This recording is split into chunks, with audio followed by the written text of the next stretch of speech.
So this video is for BTEC Sport and Exercise Sciences, Unit 6, Coaching for Performance and Fitness. And specifically, we're looking at B4, Measures of Performance and Fitness. So it makes sense to start off by considering, well, why would coaches want to measure progress? And also, how might they do this? Reasons why. To obviously evaluate the strengths and weaknesses of each individual's level of performance and standard of play and their fitness levels, so that hopefully you can use that information to inform your future goal setting and the training that you do in your training sessions. It's really valuable to know where your players are at currently, and also if you're setting a training program, is that training effective? If you don't reassess players, how do you know if they're improving, and how do you know if what you're doing in your training is actually having an impact and making them get better? It's motivating, it helps them have a drive to improve that's related to their own performance, but also it could be used to compare with other teams or other team members. You could also compare tactical analysis too by assessing how effective your team is or other teams are. How do we do testing, or how do we measure for progress?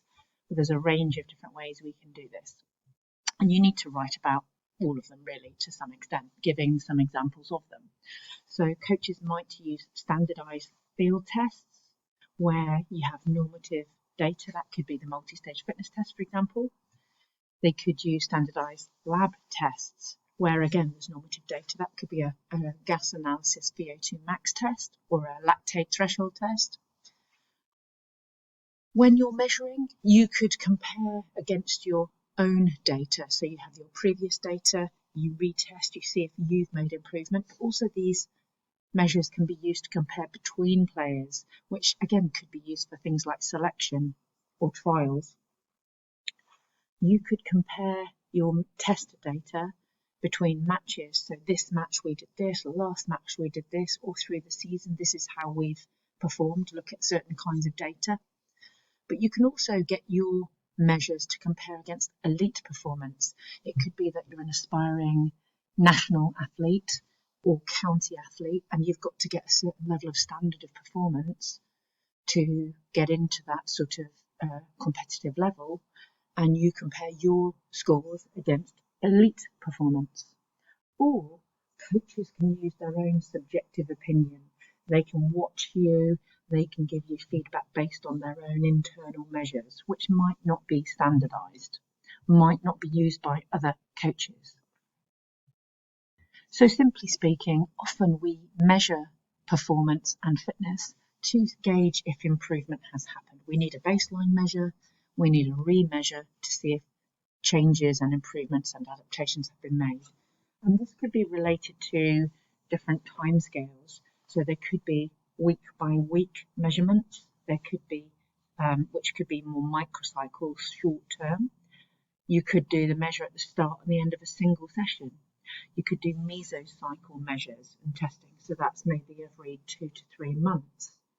You could do annual measures. You could, if you're looking for a long-term plan, you've got to get, let's say, an Olympic athlete to peak at the right time, you might be doing broader measures than that. So when the measures are done can vary, and also, of course, they are looking for improvement.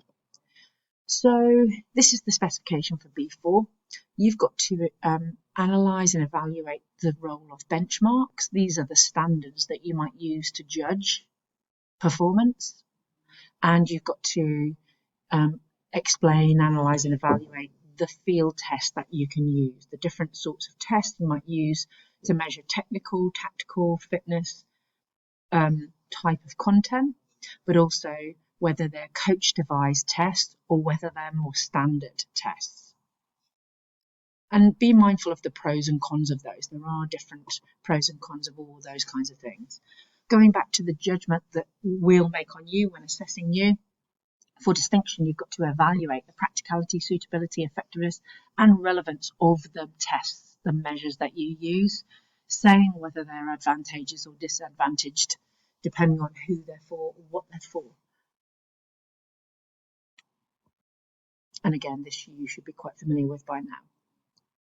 So, a basic principle of measures used by coaches. Are the measures objective or subjective? You've got to understand what's meant by those.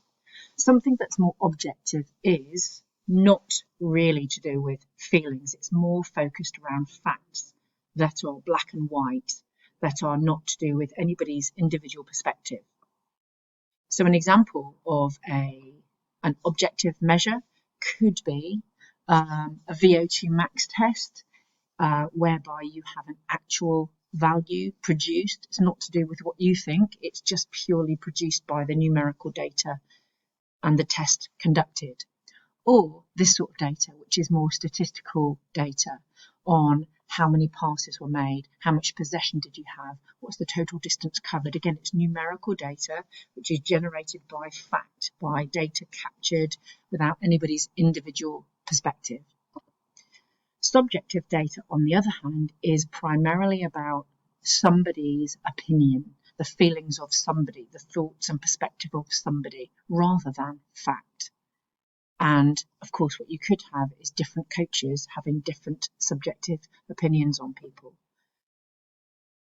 So one example is your coach might grade you on how good they think you are at certain skills in tennis. Here's the list of skills. The coach grading is in red. So on a backhand smash, the coach rated the player as a 6 out of 10. It's their own opinion. The athlete was also rating themselves on those skills. And in this case, they both rated the athlete as a 6 out of 10. However, on, let's say, backhand volley, the athlete rated themselves 8 out of 10 and the coach only rated themselves 5 out of 10. These are not based on fact, these are based on their own perspectives. A lot of coaching is about watching performers play, execute certain skills, and giving your opinion on what feedback they can have to improve themselves. That's just what you think. You may think somebody doesn't execute something well. A different coach might watch them and think they're doing it quite well. So some key terms for you. Objective measures or objective analysis based on measured statistical numerical performance data that is factual, that is black and white. Subjective analysis or data or assessment, which is based on observational judgments, somebody watching somebody else and having their own translation of what they see, their own opinion. Then we've got things like benchmarks. So benchmarks are defined as a reference mark against which you assess somebody's performance. What measure, what scale are you going to use to judge somebody's performance? And there may be benchmarks based on technical, tactical, fitness or coach-devised methods of measurement. These benchmarks could be used as targets to improve, to get to a certain standard or to achieve selection or to get certain standard to beat your personal best. You've got to discuss your choice of benchmark. What measure are you going to judge your players against? And these choice of benchmarks might be related to age or gender. You can't judge an under 8 at the same scale or in the same way as you might judge an elite adult or a male and a female necessarily. How experienced or the players are, obviously their ability. So again, elite level versus recreational or school level, your scales of judgment, your benchmarks have got to be different to account for that. And also you might determine your benchmarks based on what sort of testing methods you've got access to. Have you got access to labs or have you not got access to labs and you've got to do field testing? So let's look at some different kinds of benchmarks that may or may not be appropriate to certain kinds of performance. First of all, measuring against elite benchmarks. So the world record, the national record, the county standard. It could be that you look at specific positional elite performers and see what their average performance is, and that's something that you judge yourself on if you're an aspiring competitive athlete. You wouldn't use elite benchmarks if you were a low-level performer. This would only be relevant to the more autonomous players who are really striving for high-level competitive performance or progression in that way. Here's an example of the yo-yo intermittent recovery test, which is a VO2 max test, and it gives you elite performance standards. They covered this distance. If you're a recreational player, you can see that that wouldn't be relevant. So it's only really relevant to those that are really up there at high standard. If you were hoping to progress through performance pathways to go up through county, regional, national standard, and eventually be hoping to perform at Olympic level, very much these elite benchmarks might be relevant. There will undoubtedly be minimum standards you've got to be performing at to perform at county or regional levels or national levels in certain sports. So elite performance really is only for, elite benchmarks, I should say, are only for aspiring elite performers. What's more common, and what you might have experienced in school, is having benchmarks which are normative data. So this means that a lot of testing has been done and typical average scores have been provided for example, different age groups or males and females. So this is press-ups, push-ups for men and press-ups for women. And different age categories have a different average score. Obviously, then you've got criteria and benchmarks to try and be above average and indications if you're below average. So these are generic, generalized, but typically quite accepted normative data benchmarks. You can do this test. The tests for push-ups are standardized. You can get a score and you can use this data to compare yourselves fairly realistically. Other things, normative data might be your typical body fat content. So again, for males and females, often it is really relevant to have different gender scales for this, not have one generic normative benchmark. So if you're a certain age, then what the suggestion is that you should have a certain amount of body fat, and same for men. So this is a generic indication of your lean body mass. Even in something like a specific sport, so golf distance chart. So if you are striking using a driver, an average distance could be considered 22 yards.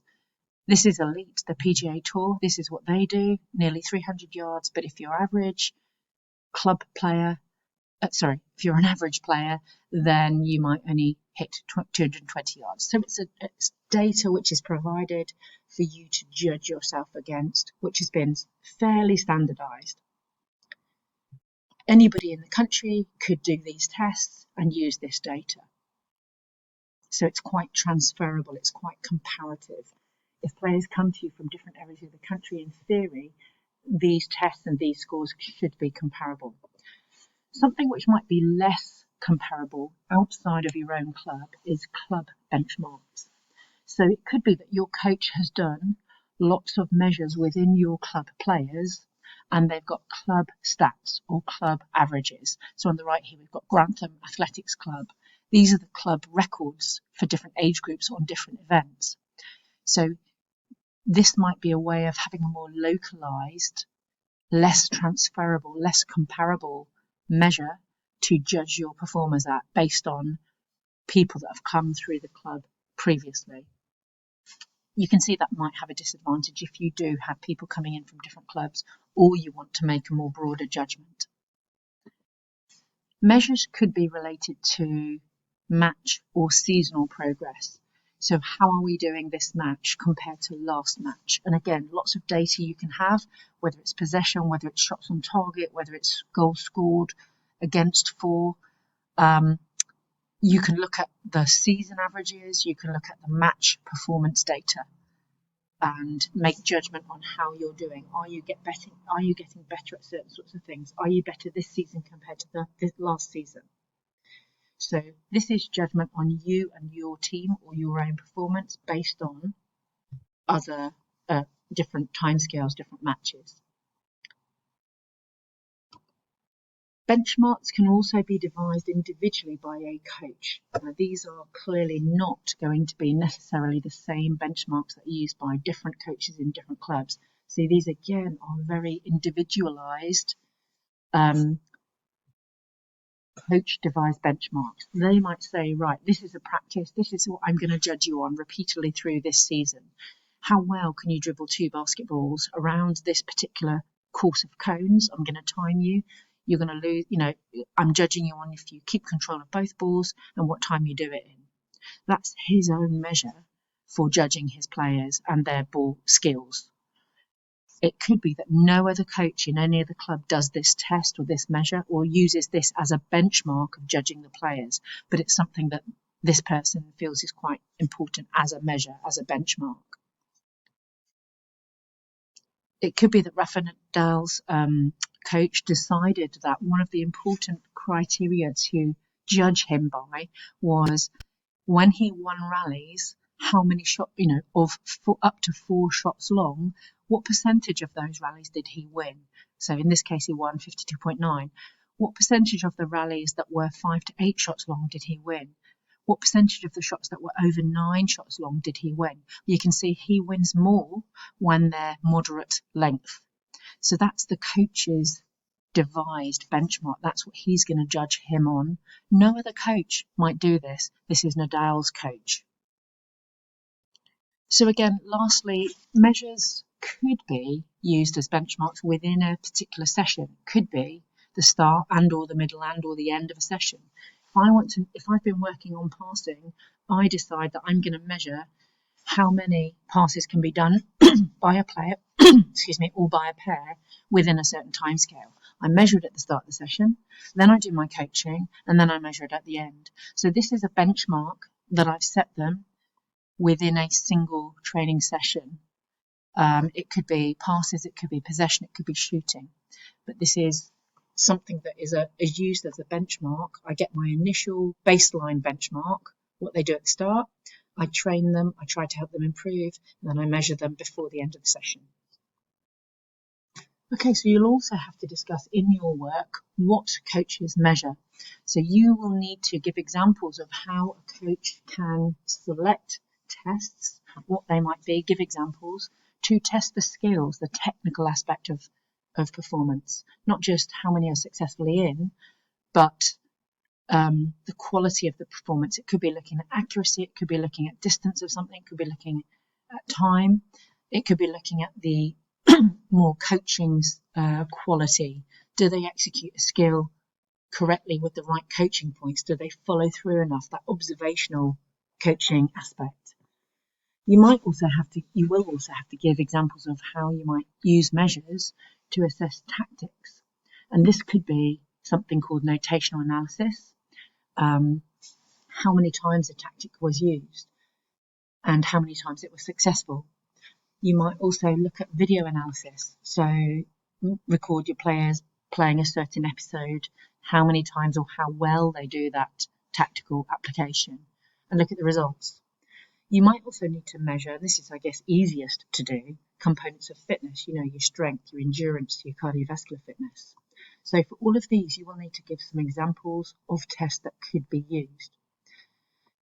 These tests may be field tests, so tests that are carried out in similar conditions to competition, but not necessarily full competition. And these are definitely best for something called ecological validity, being realistic, measuring what you want to assess in realistic conditions. Something like notational analysis is best for that. Something like maybe a yo-yo test is best for a games player versus a gas analysis test in a lab. Notational analysis actually is something that will be commonly used for data analysis. Watching somebody perform and seeing how many successes or failures they have in certain skills. Example being on the right here, how many successful tackles were done, how many tackles were done that were unsuccessful. So you're looking at very much numerical data on successes and failures in a competitive situation. This would be an example of a field test, doing a sprint on a track for a track athlete and measuring the time it took to maybe accelerate or maybe do certain phases of that length of sprint. There are different categories of field tests coaches might use. So You may use standardized tests with normative data. This is a test which is very well known, it's documented. If it was done anywhere in the country, it would be done in exactly the same way. So this example is the yo-yo intermittent recovery test. It's a similar version to the BTEC test, but slight variation. The multi-stage fitness test is another example of a standardized test with normative data. What you've got to do is evaluate the pros and cons of using this sort of test if you are a coach. Now, obviously, if it's done the same way every time it's done anywhere, it makes the data very user-friendly and very transferable and comparable. Contrasting to that is a coach-devised conditioned practice test, which mimics competitive play. So this is something that the coach has made up to perhaps be more tactical. It isn't all, applying certain skills, not even just tactics. This coach-devised condition situation won't necessarily be done by anyone anywhere else. So as much as it's great for what the coach wants to assess or measure the players on, it might not be as great for comparing with what other players do from other teams or anywhere else in any other club. But what it's clearly trying to do is assess the players in a competitive, fairly realistic situation. This coach-devised technical observational analysis is what coaches do all the time. It's very hard to stop doing this as a coach. You watch somebody perform, you watch somebody play, you're constantly assessing them in terms of how they're executing skills or tactics, and you're judging them on, are they doing it technically correctly? Are they executing the coaching points of this skill or this tactics in the correct way? And what naturally would follow is they assess them, they make a judgment on them, what are their strengths, what are their weaknesses, and hopefully they then give them feedback on how to improve. Lastly, then, we've got coach-devised tactical notational analysis. The coach or a data analyst watches a player perform, looks at how many skills they execute correctly, how many skills they execute poorly, what errors they make, and they get statistical data on this. Now, doing this on one person takes time. Doing this on a squad of players takes a lot of time. Is it good, useful data? Yes, it gives you numerical data on outcomes, what they did or didn't do well. What it doesn't tell you is why they didn't do it well. Is it because their technique's poor? Is it because they were under pressure? Is it because they made bad choices that they missed the shot? Just tells you they missed the shot. So you can see there are pros and cons to all of these. We've got the standardized, very comparable data, numerical data. We've got the subjective coach technical data. We've got the more realistic coach-devised tactical condition situation. And we've got the notational analysis numerical data, which may or may not be as informative. It can really allow you for comparison between players, but it doesn't tell you all that you need to know. So you need to be able to give examples of these different kinds of tests to represent choice of measure for technical, choice of measure for tactical, and choice of measure for components of fitness in your work. And you, as always, have to evaluate your choices or the use of these types of tests in terms of these measures, these criteria for evaluation. Are these effective? Are these effective for certain reasons, but less effective for other reasons? Who are lab tests relevant for? That really controlled, defined clinical setting. Is that relevant to recreational school level athletes, or is it more for elite performers? So we covered a lot of information there. We've covered the different benchmarks that could be used, the sort of scales of judgment, the measures you use to judge your players, how you can use different kinds, but they've got to be suited to the particular performance. But also the ways in which you can measure. So the test you would choose to use, basically. Lab tests versus field tests. Field tests to measure technique, field tests to measure tactics, field tests to measure fitness, field tests that are coach-devised, or field tests that are more standardized. Please make sure you give examples of all these and that you evaluate them using the right criteria.